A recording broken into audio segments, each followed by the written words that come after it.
In 2012, I had a bunch of health struggles, to say the very least. I had, let's see, pneumonia and then C. diff, which is an intestinal disease that's quite deadly. And then I had invasive breast cancer, and that's what caused me to change my diet. And I was really blown away by how much better I felt when I shifted things and really started to, even though I'd heard it in my life that food is fuel and you have to put the good stuff in your body. And really, I really, really felt it when I applied it. And that became my North Star, which is what I tell everybody, is you have to have a reason why you are making a shift, or else you're not going to stick with it.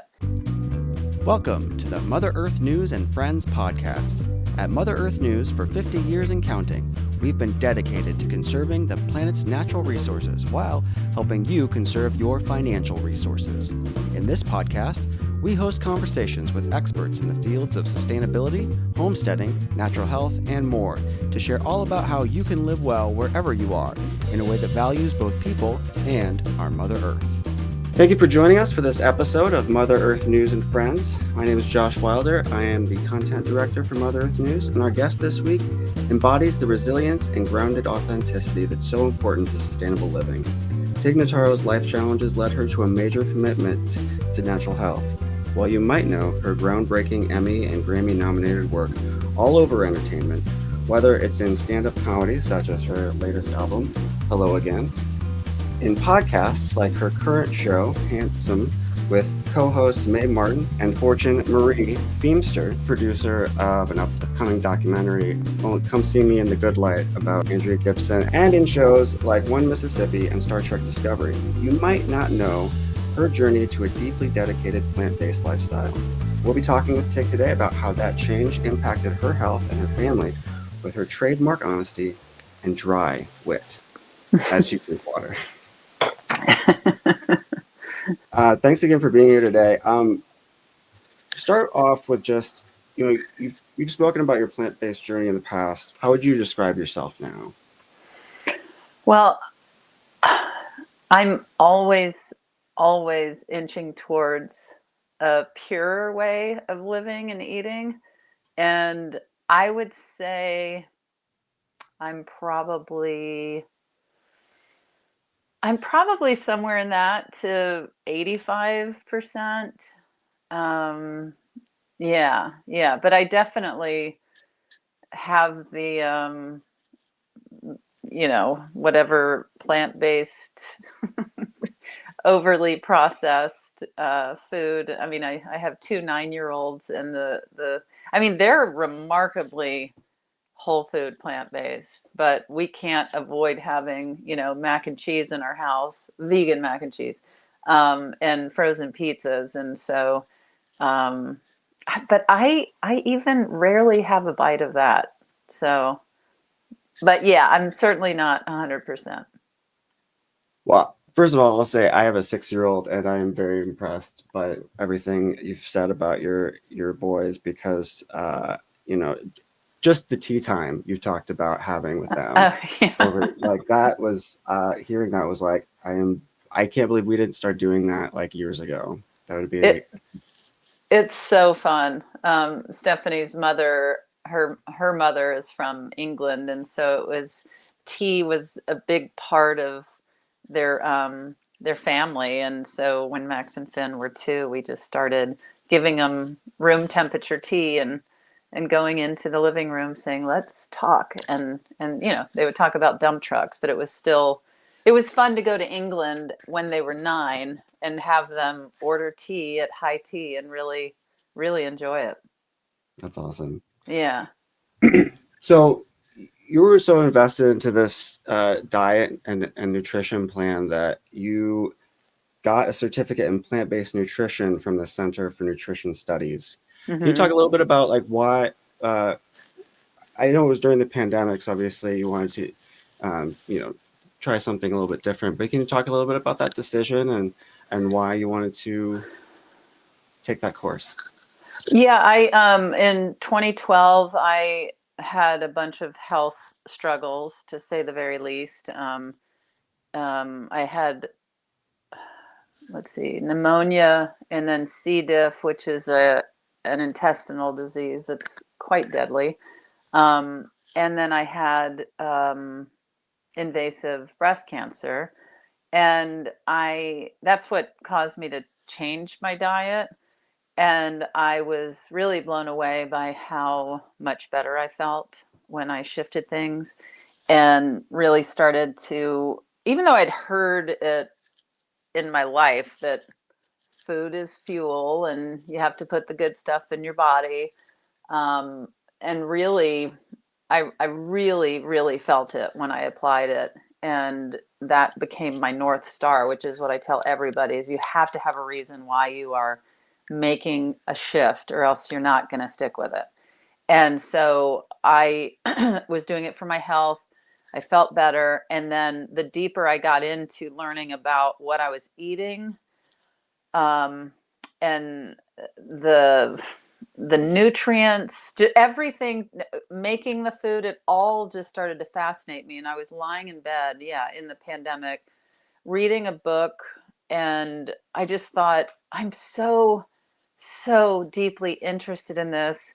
And then I thought, God, I have all of this time on lockdown. Why don't I just see if there's some online course I could take to learn a little more?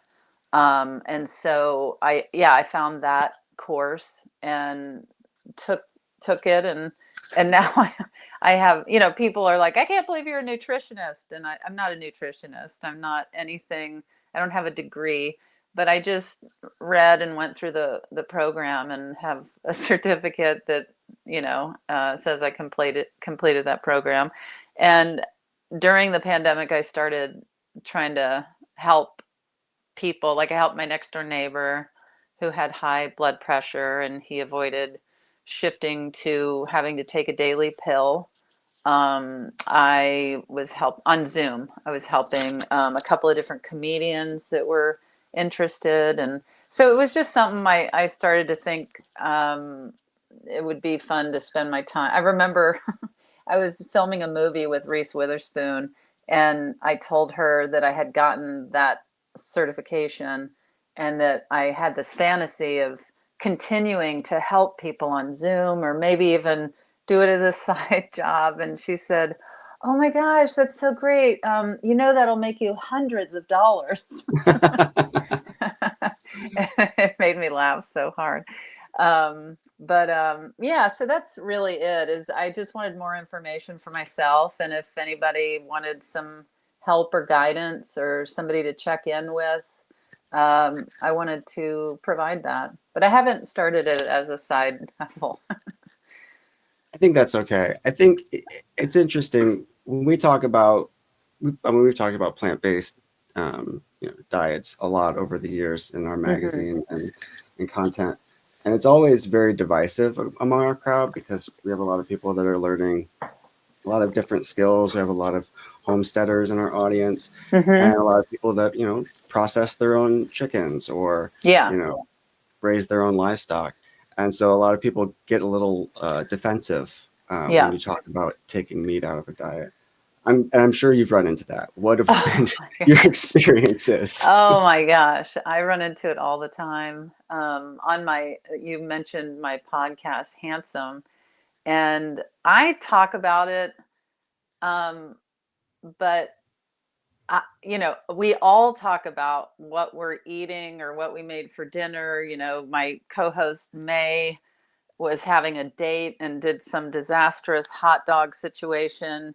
My co-host Fortune loves ice cream and biscuits, and they all talk about that. But as soon as I talk about how I love wild blueberries, and people write in saying I'm food and body shaming my co-hosts, and I'm just like, what?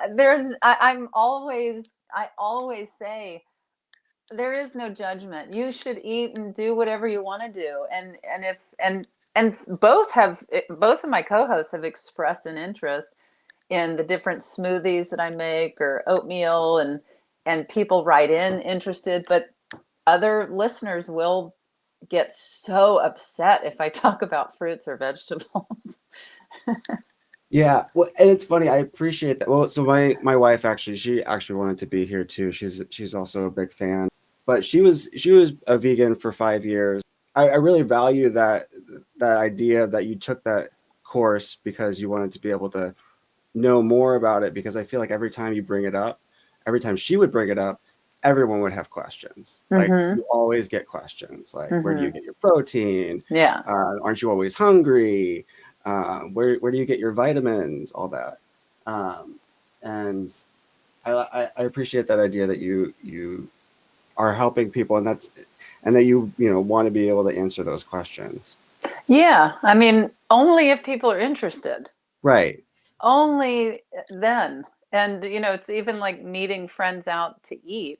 They're like, oh, I don't know if there's a vegan restaurant. And I'm like, I can find something, or there's so many restaurants that have just vegan options, even if it's a salad. I'm fine. If I want more, I'll eat when I get home. But I don't, I hope I don't present as a high maintenance person to be around, because I don't want it to hinder my life or my relationships, and what I eat and what I do is my business, and it's the same with whoever I'm around. You're also the producer of an upcoming documentary on Mm-hmm. Andrea Gibson. Yeah. One of Andrea Gibson's quotes that I really appreciated was "Being right is boring." Mm-hmm. And like, honestly, like it, when you're trying to be right, you're shaming people for being wrong, and Mm-hmm. that is not that's not the energy that's going to win over people No, no. or convince them to try something new. Right. Andrea was a wealth of knowledge and depth and all sorts of that. Yeah, just mind blowing person. I feel very grateful to have known. Absolutely. One thing I will say would convince people. I came across. I actually hadn't heard about this until I was digging into some of the things you'd said about your nutrition. Is tater time? Mm-hmm. Mm-hmm. Can you talk a little bit about tater time? I sure can. Um, it's funny. My closest friend from childhood and I both claim that the other one created this, and I feel like I could really bet my life that she did, because I'm not a huge cook. But it's very simple, and it's just on a plate. It's a bed of spinach. Is that what that is? I can't see very It's well. mostly spinach. There's a little bit of Oh, okay. arugula in there. Okay. Yeah. Well, we did spinach. Spinach does well with what goes on top. If you have raw spinach, you put a plain baked potato on top. That's right. And because the potato's hot, for some reason, that kind of rubbery texture of spinach does well with the hot potato on top, because it will kind of make other, lettuce kind of wilted and stuff. But so it goes raw spinach, then the plain baked potato. You open up the baked potato and you put pico de gallo in there. You just cover it with pico de gallo, which is tomato, onion, cilantro, peppers, and get all of that pico de gallo sauce all over, juice, whatever, and then you put sliced avocado around the potato. Well done, sir. And then on top is the um, balsamic vinaigrette, I believe. Yes, and that is tater time. And it is one of the most simple and delicious meals that I return to over and over and over again. And people, when I make it for them, they're like, this is interesting. And I'm like, I know, but just, and I always encourage everyone to get a little piece of everything with every bite, because it's so good. When I first saw that, actually somebody had the whole recipe on Reddit, Oh, and I had everything in my pantry except for pico de gallo. So okay. all I did was cut up a tomato and a little bit of onion, and then had this green pepper sauce. It's like has jalapeno Okay. and onion powder Got to and do what you got to do. and I mean it works great. It was Hmm. delicious. I recommend it. I mean, I'm somebody who I can eat just about any potato with just about Uh-huh. anything. I love a potato. Are there any other quick tips that you give people when they have an interest? I just basically tell people that they should, first of all, to not get freaked out. Like, oh my God, eating vegan, that's going to be insane. And it's like, you can eat vegan so easily. Just, I mean, breakfast could be I mean, without going into different meals, or, breakfast, lunch, and dinner, what I would say is look up some very basic options. And basic options can be, having 9-year olds, they have toasted peanut butter and banana sandwiches. Love it. When people are like, how can I make my kid, eat vegan? Avocado toast, smoothies. My kids love strawberry, banana, blueberry, kale smoothies. You don't even taste the kale and it's in there. And so if you look up several different options for yourself and just alternate a few in before you get started so you can really see the breakdown of here are some sandwich options, here are some breakfast, some smoothie. And the smoothie, it takes absolutely no time. Zero. I mean, less than 5 minutes to throw that uh, a smoothie together. So I would just always encourage people to take a deep breath. Don't freak out. Find several options before you get started so you can see what you need and what you have coming in your future, in your plant-based future, and then just, yeah, give it a try for a week or even a few days. It's really not as difficult as people think. Yeah, it's. I mean, even just to incorporate a little bit into your diet can help, and help you feel. I guess can you talk a little bit about how it made you feel when you first started transitioning to that diet? Yeah, I felt like, um, I heard this sometimes happen for people, but I was very surprised. The kind of fogginess, I felt like I had more clarity. Um, I didn't feel heavy, bloated in ways after certain meals. And um, I think that was kind of mainly it. And also just my levels were really good when I went to see my doctor, who had her concerns when I told her I was starting to eat plant-based. And um, but yeah, that was really it. Yeah, I mean, similarly, not quite the same, as severe concerns that you had, but my whole family has high cholesterol, so Mm-hmm. recently I got the same numbers that I had last year. So, that's the sort of thing where people start looking at like, eventually, and that's the way I thought for a long time was eventually I'm going to have to start eating healthier. Mm-hmm. Mm-hmm. It's I'm at the age where it eventually is now.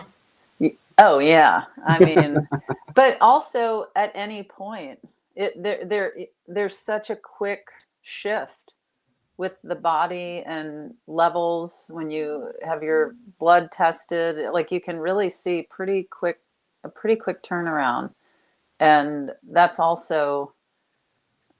just adds to that North Star of like, wow, I'm going to keep going. And my kids are very what we always tell our kids, even though our family's fully vegan, we tell our kids they can have whatever they want because we don't want to have them growing up feeling like they're restricted in any way. Um, but they're so passionate and proud to be plant-based. But, sometimes when they're at a birthday party or after one of their games, somebody brings a cupcake and they eat that, and there's no shame. We're like, we in fact will say, "Do you guys want to grab a cupcake?" And Sometimes they do, and sometimes they don't. But in our house, we just don't have any animal products, and all of us we're doing well at our checkups. That's great. That's great. Yeah, I mean, when, I was the same kind of thing when my wife was vegan. We didn't have anything in the house, and I mean, I was mostly vegetarian, just Mm-hmm. because. I mean, I was in Southeast Ohio, and there were some vegan restaurants, but Mm-hmm. I was a little bit of a compulsive eater. I still Mm-hmm. am. So Yeah. it's hard to make decisions when you you know, a little impulsive. But I think it's like your what did you used to say? How about now? How about right now? Like Yes. if I'm hungry, I'm just gonna eat this. Yeah. How about now? How about right now? Well, Yeah, that's no, why it's you funny. also have to make sure that you're setting yourself up for success, and making sure you have the right foods in your house, and the different snacks. Like if you are prone to snack, I'm really excited because my sons never cared about bananas until recently, and they want it, as I said, in their peanut butter sandwiches, or grab one to go to or from school as a snack, or on their way to practice or whatever. They always grab a banana now, and it makes me so happy that they're not grabbing some other thing that is just Yeah. yeah. Um, during this, it's been how what year was it? You said was it 2015, 2012 when I was really 2012? sick. Yeah. Yeah, so it's been, 13 years now. Over that time, eating more plants, do you feel like because a lot of people go to this diet because for environmental reasons, right? Hmm. Have Hmm. you felt any of those sorts of reasons kind of becoming part of the process? Yeah, I think, yeah, plenty of people go towards it for environmental reasons, but they also go towards it for, animal rights, or health reasons, like I did. And I kind of feel like you can't help but bleed into the other avenues of what leads everyone there. It just makes you a little more conscious of what you're eating, why you're eating it, and your mind just naturally goes to other um, issues. Like I said, I'm way more aware of the planet. I'm not a perfect person, but all of it matters to me: animals, environment, health, everything. That's great. Yeah, and we have a little bit of time left, and I wanted to make sure that we talked a little bit about the the movie that's coming out soon. Is the "Come See Me in the Good Light" about Mm-hmm. Andrea Gibson. And honestly, they were a strong environmentalist. Mm-hmm. And some of the quotes that I found from them, they're talking about being in chemotherapy, and that their hairdo is an environmental decision to conserve water Mm-hmm. that they made for Mother Earth, and I appreciate that from Yeah. this. Um, and also, a lot of poetry is directly about the earth and their place on the earth, and all of our place on the earth and together.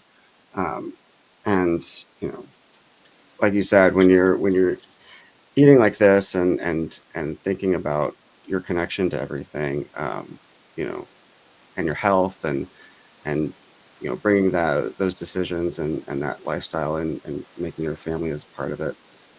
You know, how does how does producing a movie like this, you know, how does that speak to building community, that sort of community and health? Well, I mean, this film is so extraordinarily beautiful. I'm so proud of it. It won the Sundance Film Festival this year, like out of even scripted movies. It it blew everyone's minds. And I would say one of the things I'm most excited about with this coming out, which it comes out on Apple TV November 14th, is that it really, really encourages compassion, which that in itself creates community. And, people could hear that, oh, this is a movie about a non-binary poet with stage 4 cancer in the mountains of Colorado. Like, that doesn't sound like a shiny Hollywood movie.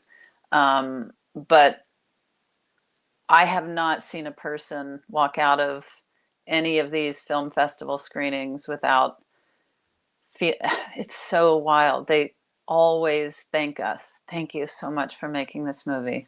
Thank you, thank you, thank you.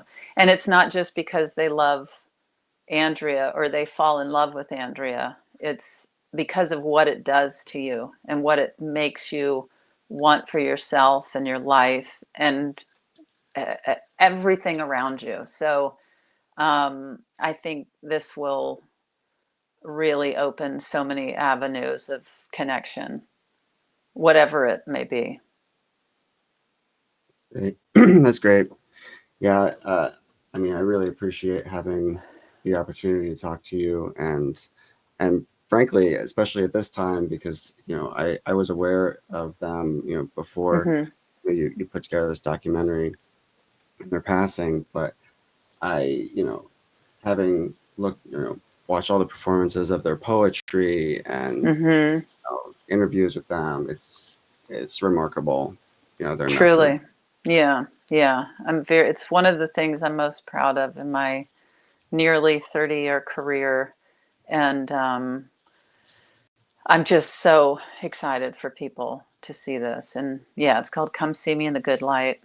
And it's Andrea Gibson and Andrea's wife, Megan Fowley, who is also a poet and has her own storyline in this film, which is woven into Andrea's storyline so beautifully. They're both just remarkable, remarkable people and subjects for a film. But I appreciate you having me and talking to me about it. And I'm always up for chatting about fruits and vegetables. So thanks for Great. hearing me Yeah, out. Yeah. absolutely. Maybe I'll have to have you on sometime, and we have some pretty open-minded, Mm-hmm. homesteader folks. There's actually one of the guy who does chicken processing out of New Jersey. Mm-hmm. It's this little Italian guy who's got a great sense of humor. I think the two of you on a Oh, podcast nice. might be a lot of fun. Great. Well, until next time, sir, thank you so much. Absolutely. It was great to talk to you. You too. Appreciate it. See ya. Thanks for joining us for this episode of Mother Earth News and Friends. To listen to more podcasts and get connected on our social media, visit www.motherearthnews.com/podcast. You can also email us at podcast@ogdenpubs.com with any questions or suggestions. Our podcast production team includes Kenny Coogan, Alyssa Warner, and myself, Josh Wilder. Music for this episode is the song Hustle by Kevin MacLeod. The Mother Earth News and Friends podcast is a production of Ogden Publications.